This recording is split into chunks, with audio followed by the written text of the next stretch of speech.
Sir air India flight crash అయిపోయిన తర్వాత వాళ్ళు చాలా మంది చనిపోయారు గదా! 250 అబోవ్ వాళ్ళందరిని కూడా సివిల్ హాస్పిటల్‌లో అడ్మిట్ చేసి అంటే వాళ్ళ మృతదేహాలను అక్కడికి తీసుకెళ్ళిపోయారు. డీఎన్ఏ టెస్టులు చేస్తున్నారని జెప్తున్నారు. అయితే ఇప్పుడు ఆ సివిల్ హాస్పిటల్ దగ్గర ఒక షాకింగ్ న్యూస్ వెలుగులోకొచ్చింది సార్. అక్కడ హాస్పిటల్ బయటే ఒక సంచిలో 2 తలలున్నట్టుగా చెప్తున్నారు. మరి ఈ తలలు ఫ్లైట్ ప్రమాదంలో చనిపోయిన వారివేనా? లేకుంటే ఇంకెవరియి అన్న ఒక చర్చ కూడా జరుగుతోంది. అందులో ఒక తలకు సంబంధించిన ఫ్యామిలీ వాళ్ళు కూడా అక్కడికొచ్చేసారని కూడా చెప్తున్నారు. మరి ఎవరి తలలు? దీనికి సంబంధించి ఏమైనా ఇన్ఫర్మేషన్ ఉందా? అలాగే ఇప్పటి వరకు కూడా చాలా మంది మృతదేహాలు వాళ్ళ ఫ్యామిలీస్ అక్కడికచ్చి గొడవలు పెడుతున్నాయంట. అంటే ఇప్పటి వరకు కూడా గుర్తించలేదు ఎవరివి అని చెప్పేసి. మరి ఆ ప్రాసెస్ ఎంతకాలం నడుస్తుంది? ఎలా గుర్తిస్తారు? ఎవరి డెడ్ బాడీలు ఎలాంటివి అని చెప్పేసి దీనికి సంబంధించి ఏం చెప్తారు సార్ మీరు? ఇప్పుడు ఎందుకంటే ఒక క్రాష్ జరిగింది. Crash 787 Boeing 787 bar 8 Dreamliner విమానం. అందులో 242 మంది ప్రయాణిస్తున్నారు. Including pilot and crew. So, 241 మంది చనిపోయినారు. ఒక్క రమేష్ విశ్వాస్ కుమార్ తప్ప మిగతా అందరూ కూడా చనిపోయారు. అతను మాత్రం పెద్ద గాయాలు ఎక్కువగా కూడా లేదు. హాయిగానే ఉన్నాడు.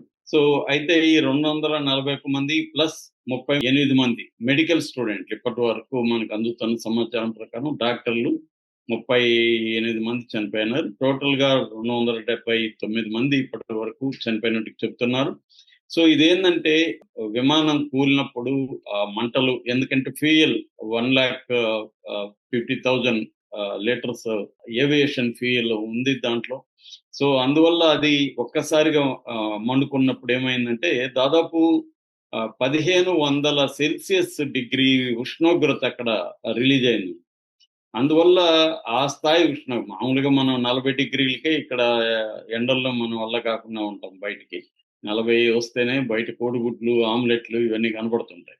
అలాంటిది 1500 అంటే మనం ఊహించుకోవచ్చు. బర్న్ అయిపోయినాయి. మొత్తం కరిగిపోయినాయి బాడీలన్నీ. సో, ఈ నేపథ్యంలో ఏమైందంటే ఇప్పుడు ఎవరి బాడీ ఏంటి? బాడీనే లేనప్పుడు దేన్ని ఎలాగా గుర్తించాలి అన్నది పెద్ద ప్రశ్న. ఈ వీళ్ళందరినీ ఈ శిథిలాల శరీర శిథిలాలన్నిటిని గూడా దగ్గరలో ఉన్న అహ్మదాబాద్ సివిల్ హాస్పిటల్ అని ఉంది. అక్కడికి తీసుకొచ్చారు. ఇప్పుడేమైందంటే ఇందులో మళ్ళీ 53 మంది యూకే అంటే ఇంగ్లాండ్‌కి సంబంధించిన ప్రయాణికులు, 7 మంది పోర్చుగీస్ ప్రయాణికులు, ఒక కెనడియన్ ప్రయాణికులు ప్యాసింజర్ ఉన్నారు. సో, ఇప్పుడు వాళ్ళు తర్వాత దేశంలో వివిధ ప్లేసుల నుంచి ఇక్కడ నుంచి అంటే ముఖ్యంగా నార్త్ ఇండియాలో లేకపోతే గుజరాత్‌లో ఇక్కడ నుంచి లండన్‌కి వెళ్తున్న వాళ్ళు ఎందుకంటే లండన్‌లో గాతిక్ ఎయిర్‌పోర్ట్‌కి ఇది ఎళ్తుంది.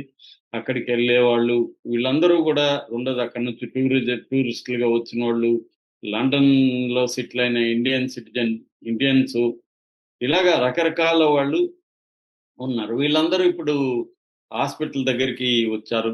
ఇదేందంటే వీళ్ళని ఎలా గుర్తించాలనేది వెరీ ఇంపార్టెంట్. ఇప్పుడేందంటే రెండే మార్గాలున్నాయి. ఒకటి డీఎన్ఏ మ్యాపింగ్. అంటే ఏదన్నా ఒక అవయవం దొరికితే ఒక చెయ్యో, కాలో ఇట్లాంటి అవయవం దొరికితే దాని నుంచి డీఎన్ఏ మ్యాపింగ్ జేస్తారు. తర్వాత ఈ బంధువుల అంటే వాళ్ళ నాన్న గావచ్చు, కొడుకు గావచ్చు, కూతురు గావచ్చు అంటే పిల్లలు గావచ్చు, తల్లిదండ్రులు గావచ్చు, అన్నదమ్ములు గావచ్చు వాళ్ళ డీఎన్ఏని మ్యాచ్ చేయాలి. ఇప్పుడు ఈ డీఎన్ఏని మ్యాచ్ చేయాలంటే దాదాపు అన్నీ కలిపి ఒక 1000 మందికి డీఎన్ఏ టెస్టులు చేయాలి. సో, ఇప్పుడు ఒక్కొక్క డీఎన్ఏ టెస్ట్ చేసి దాని రిజల్ట్‌లు వచ్చి దాని మ్యాచింగ్ ఇదంతా ఒక్కొక్క ప్రాసెస్‌కి మినిమమ్ 70 గంటల నుంచి 100 గంటలు పట్టే అవకాశం. రెండవది ఆ డీఎన్ఏ కూడా కుదరని పక్షంలో మొత్తం బాడీ అంతా కాలిపోయిన పక్షంలో ఏమవుతుందంటే డెంటల్ రికార్డ్స్ పళ్ళు మాత్రం కాలిపోకుండా కంప్లీట్‌గా కాలిపోకుండా ఉంటాయి.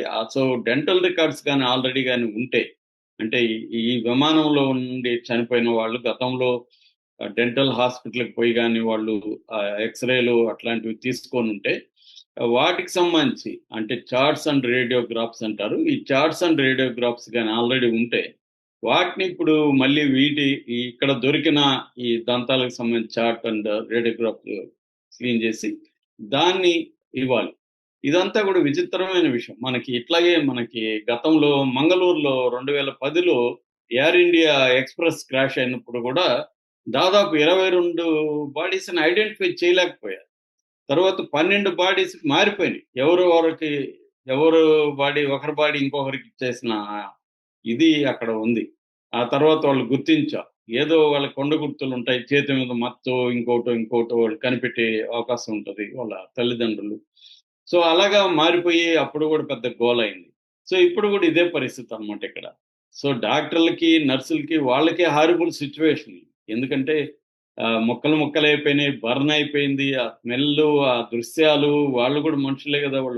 వాళ్ళు ఇప్పుడు జీవితంలో ఇలాంటిది ఎప్పుడు చూడలేదు. సో, ఒక్కసారిగా ఇంత ఇదవ్వడంతో అవన్నీ చేయడానికి స్టాఫ్‌లు సరిపోరు. అదొక ప్రాబ్లమ్ అయితే లాజిస్టికల్ ప్రాబ్లమ్. ఇప్పుడు వచ్చే వాళ్ళకందరికీ ఎయిర్ ఇండియా వాళ్ళు మేము ప్రొవైడ్ చేస్తాము. ట్రావెల్ ట్రాన్స్‌పోర్టు తర్వాత ఇక్కడ అకామిడేషన్ అన్నారు గానీ అది కరెక్ట్‌గా జరగట్లేదని జెప్తున్నారు.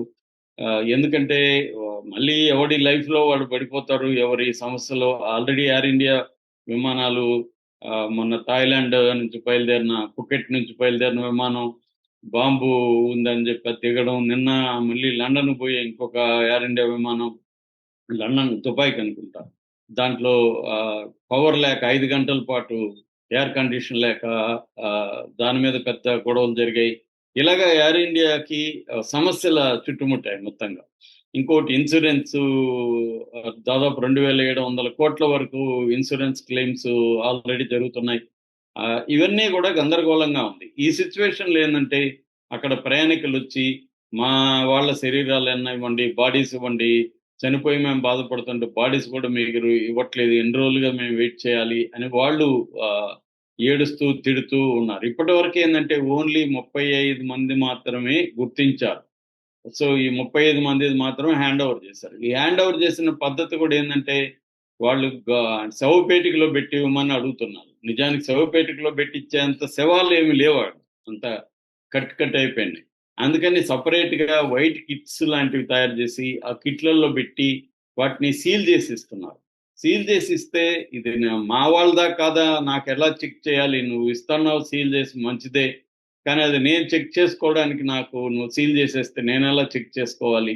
కాబట్టి నేను చెక్ చేసినాక మీరు సీల్ జేయాలి గానీ, ముందే మాకు సీల్ జేసి ఎలా ఇస్తున్నారు?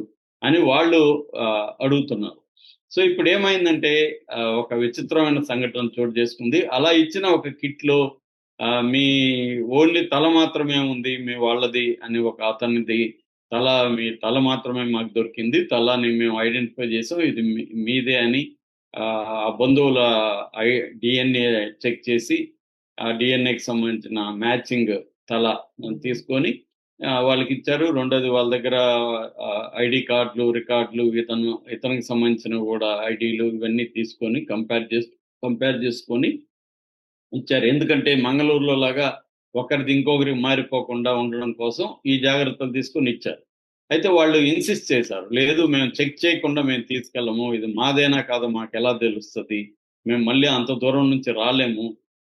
చెక్ చేయాలని చెప్తే సరే అని వీళ్ళు ఆ సీల్ ఓపెన్ చేసి ఆ జిప్ ఓపెన్ చేసి చూస్తే అందులో షాకింగ్‌గా 2 తలలున్నాయి. ఒక ఒకర తల మాత్రం వాళ్ళది. ఇంకొక తల ఎవరిదో తెలీదు. ఇది విచిత్రంగా ఉంది అసలు. వీళ్ళు మీరు అదెలా జరుగుతుంది? 2 తలలు కలిసి మీరు ప్యాక్ చేసి ఎలా ఇచ్చేస్తారు ఒక తల అని జెప్పి, అని ఇప్పుడు అక్కడ గొడవ జరుగుతుంది. దీని చుట్టూ మళ్ళీ అక్కడ మీడియా ఏం చేస్తుంది? అసలు ఈ 2 తలలు ఎవరివి? అందులో ఒక తల వీళ్ళదంటున్నారు. ఇంకొక తల ఆల్రెడీ యాక్సిడెంట్‌లో జరిగిందా? లేకపోతే ఫ్లైట్‌లోనే అదేమన్నా బ్యాగ్‌లో ఉందా? ఎందుకంటే ఇప్పుడు రకరకాల కుట్ర థియరీలొస్తున్నాయి గదా! ఈవెన్ బతికిన రమేష్ విశ్వాస్ కుమార్‌కి సంబంధించి గూడా అనేక అట్లా కుట్ర కాన్స్పిరసీ థియరీలొస్తున్నాయి. అలా ఎలా బతికాడతను? అతను నిజంగానే ఫ్లైట్‌లో ఉన్నాడా? లేకపోతే ఆ ఏరియాలో అక్కడ ఉన్నాడా? అసలు ఎవరతను? ఇదంతా గూడా డౌట్‌లయితే వస్తున్నాయి. ఎందుకంటే ముఖ్యంగా పాకిస్తాన్‌కి మనకు వార్ జరుగుతుంది కాబట్టి ఇవన్నీ వస్తున్నాయన్నమాట. సో, ఈ నేపథ్యంలో ఇప్పుడు ఆ బ్యాగులు ఇవన్నీ గూడా పరిశీలించడానికి ఎయిర్‌క్రాఫ్ట్ యాక్సిడెంటల్ ఇన్వెస్టిగేషన్ బ్యూరో రంగంలో దిగిందని జెప్తున్నారు. అట్లాగే అమెరికాకు సంబంధించి ఎన్‌టీఎస్‌బీ అంటారు. నేషనల్ ట్రాన్స్‌పోర్ట్ సెక్యూరిటీ బ్రాంచ్ అది రంగంలోకి దిగింది. యూకే అంటే యునైటెడ్ కింగ్‌డమ్ అంటే ఇంగ్లాండ్‌కి సంబంధించి వాళ్ళు గూడా 53 మందన్న ఉన్నారు గాబట్టి వాళ్ళు ఎయిర్ యాక్సిడెంట్ ఇన్వెస్టిగేషన్ ఏజెన్సీ వాళ్ళు రంగంలో దిగారు. ఇటు British foreign Commonwealth development office అని ఉంటది. వాళ్ళు ఐడెంటిఫికేషన్‌లో వాళ్ళు హెల్ప్ చేస్తున్నారు. ఇటు ఫెడరల్ ఏవియేషన్ అడ్మినిస్ట్రేషన్ అమెరికాది వాళ్ళు రంగంలో దిగారు. ఇలా వీళ్ళందరూ దిగి ఇక్కడ కూడా ఇవన్నీ పరిశీలిస్తున్నారు. ఈ బాడీలో ఏమన్నా టెర్రరిస్టులు ఎవరిదన్నా ఉన్నాయా అన్న యాంగిల్‌లో కూడా పరిశీలిస్తున్నారు. అంటే ఒక కాన్స్పిరసీ థియరీ ఏమంటే ఇది హైజాక్ చేసి వాళ్ళు కావాలని కూల్చారు. ఒక టెర్రరిస్ట్ అక్కడ సూసైడ్ బాంబర్ ఉండొచ్చు అన్న ఒక ఇది కూడా వస్తుందన్నమాట. అందుకని డీఎన్ఏ కూడా ఆలస్యం అవుతుంది. సో, ఇది ప్రయాణికులకి ఇబ్బంది. సో, అంటే ఒక పక్క సెక్యూరిటీ, ఒక పక్క ప్రయాణికుల ఎమోషనల్ ఇష్యూస్, ఇంకొక పక్క లాజిస్టికల్ సమస్యలు. ఇవన్నీ ఫేస్ చేస్తున్నారు.